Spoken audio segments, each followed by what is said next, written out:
पश्चिमी देशों के जानलेवा प्रतिबंधों से दोस्त रूस को बचाने 27 देशों से अकेला भिड़ गया भारत। झूम उठा रूस। यूरोपीय संघ के रूस पर प्रतिबंधों पर भारत का सबसे बड़ा पलटवार। दुनिया को दिखाया पश्चिमी देशों का असली चेहरा। भारत ने ट्रंप की धमकी और नाटो की दादागिरी पर सीना ठोक कर कहा, भारत जिससे चाहेगा उससे खरीदेगा तेल। रूस से भारत को मिली सस्ती ऊर्जा और अत्याधुनिक मिसाइल तकनीक, बदले में भारत ने पश्चिमी प्रतिबंधों को किया बेअसर। एक और 27 यूरोपीय देशों का शक्तिशाली गठबंधन, तो दूसरी ओर विश्व मानचित्र पर अकेला पड़ता रूस। पश्चिमी शक्तियों ने एक ऐसा वित्तीय घेरा तैयार किया था जिसका एकमात्र लक्ष्य रूस की अर्थव्यवस्था को ध्वस्त करना और राष्ट्रपति पुतिन को समर्पण के लिए मजबूर करना था। जब रूस के विरुद्ध प्रतिबंधों का 18वां और अब तक का सबसे कठोर दौर लागू किया गया, तो विश्व ने लगभग यह मान लिया था कि अब पुतिन की शक्ति का अंत निश्चित है। लेकिन इस पूरी बिसात में वे एक महत्वपूर्ण खिलाड़ी को आंकने में भूल कर गए, और वह था भारत। उस निर्णायक क्षण में जब रूस चौतरफा दबाव में था, तब भारत एक ऐसी अडिग शक्ति के रूप में उभरा जिसे तोड़ पाना पश्चिमी गुट के लिए असंभव साबित हुआ। भारत ने न केवल इन प्रतिबंधों को सिरे से नकारा, बल्कि पश्चिमी देशों के दोहरे मापदंडों को भी वैश्विक मंच पर उजागर कर दिया। यह कथा केवल रूस से रियायती तेल खरीदने तक सीमित नहीं है। यह एक नए आत्मविश्वास से परिपूर्ण भारत के उदय की कहानी है, जो अब वैश्विक मामलों में अपनी शर्तों पर संवाद करता है। यह उस महान कूटनीतिक शतरंज की कहानी है जिसमें भारत ने यह सिद्ध कर दिया कि वह अब केवल एक मूक दर्शक नहीं, बल्कि खेल का रुख मोड़ने वाला एक प्रमुख खिलाड़ी है।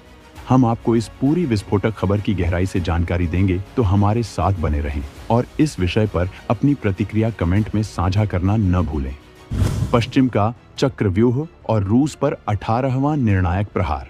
तो सबसे पहले यह समझते हैं कि यूरोपीय संघ EU ने वास्तव में ऐसा क्या किया जिसने रूस को एक अभूतपूर्व संकट में धकेल दिया।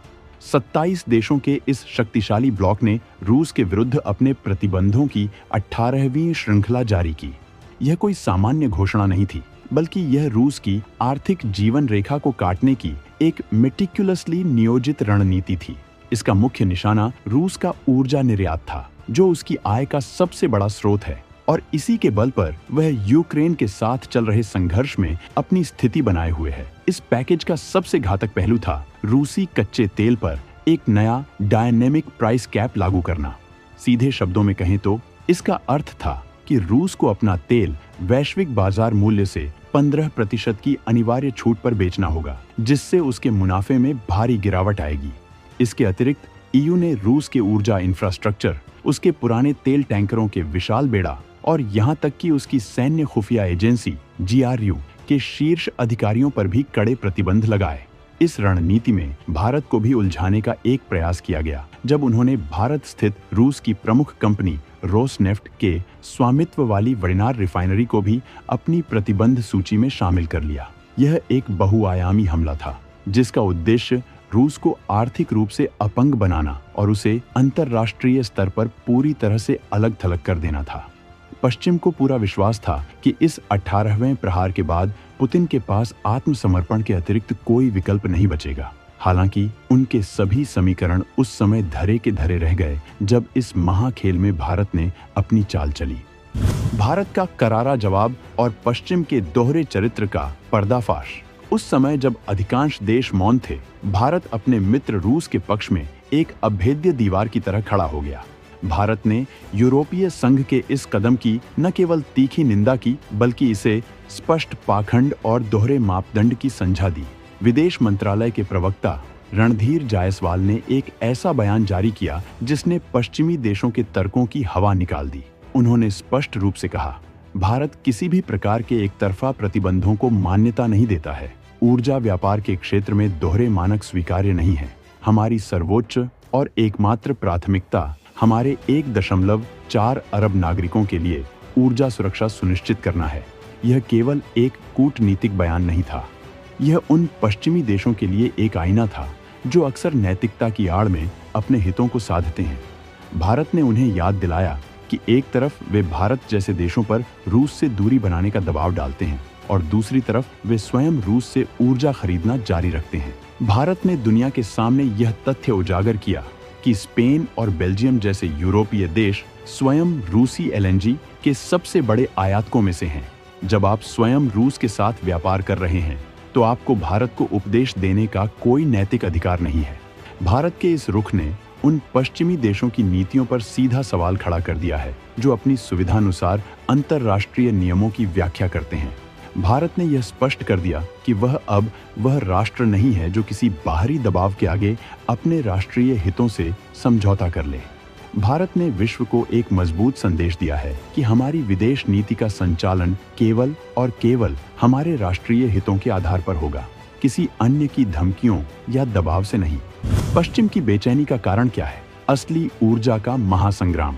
अब यह प्रश्न उठता है कि आखिर अमेरिका और यूरोपीय संघ को भारत का रूस से तेल आयात करना इतना क्यों अखर रहा है? उनकी इस पीड़ा का वास्तविक कारण क्या है? उनका सार्वजनिक तर्क यह है कि भारत तेल के लिए रूस को जो भुगतान करता है, रूस उसी धन का उपयोग यूक्रेन में युद्ध को जारी रखने के लिए कर रहा है। वे मानते हैं कि भारत की खरीदारी रूस के लिए एक आर्थिक जीवन रक्षक का काम कर रही है, लेकिन भारत ने उनके इस तर्क को पूरी तरह से अस्वीकार कर दिया है। भारत का जवाब बिल्कुल साफ और सटीक है। आप क्या सोचते हैं? हमें इससे कोई अंतर नहीं पड़ता। हमारे लिए जो बात मायने रखती है वह यह है कि हमारे नागरिकों को सस्ती और निर्बाध ऊर्जा आपूर्ति सुनिश्चित हो, और यह हमें जहां से भी उपलब्ध होगी हम वहीं से लेंगे। और भारत ने केवल कहा ही नहीं, बल्कि इसे करके भी दिखाया है। 2022 में संघर्ष शुरू होने से पहले रूस से भारत का तेल आयात लगभग नगण्य था, लेकिन आज यह आंकड़ा प्रतिदिन 10 लाख बैरल को भी पार कर गया है। भारत रूस से भारी छूट पर तेल खरीद रहा है, जिससे न केवल भारत को अपनी विशाल ऊर्जा आवश्यकताओं को पूरा करने में मदद मिली है, बल्कि मुद्रास्फीति को नियंत्रित रखने में भी महत्वपूर्ण सफलता मिली है। यह भारत का एक ऐसा रणनीतिक दांव है जहां उसने एक वैश्विक संकट को अपने राष्ट्रीय हित साधने के एक अभूतपूर्व अवसर में परिवर्तित कर दिया है।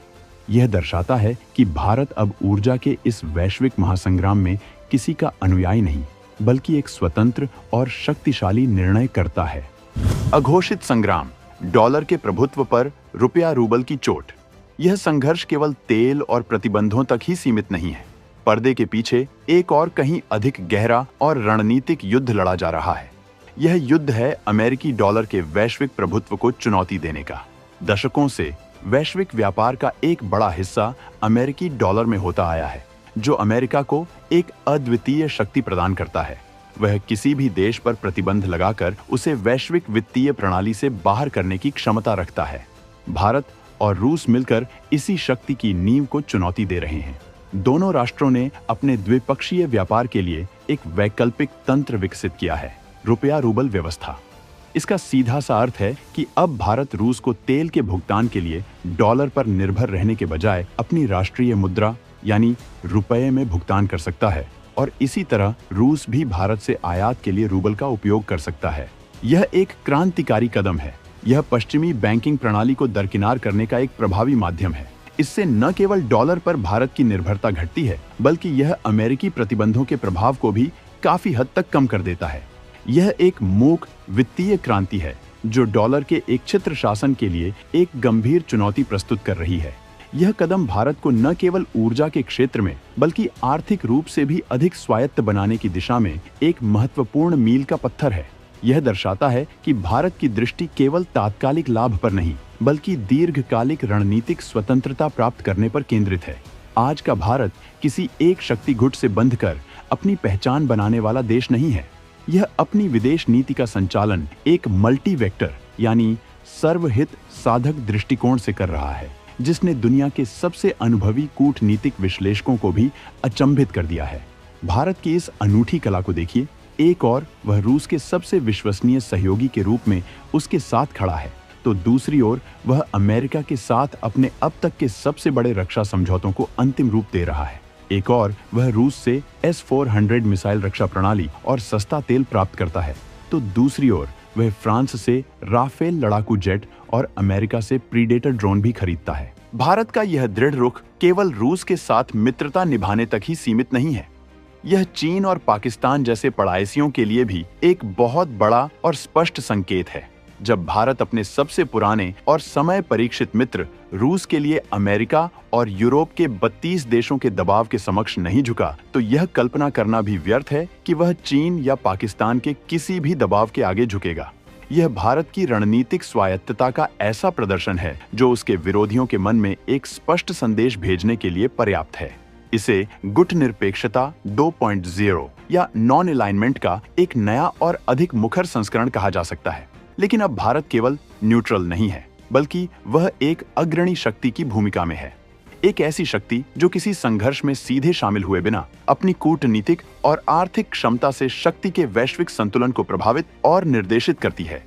लेकिन मित्रों, भारत के इस साहसिक कदम के बाद अमेरिका और यूरोप का अगला कदम क्या हो सकता है? क्या वे भारत पर प्रतिबंध लगाने का जोखिम उठाएंगे?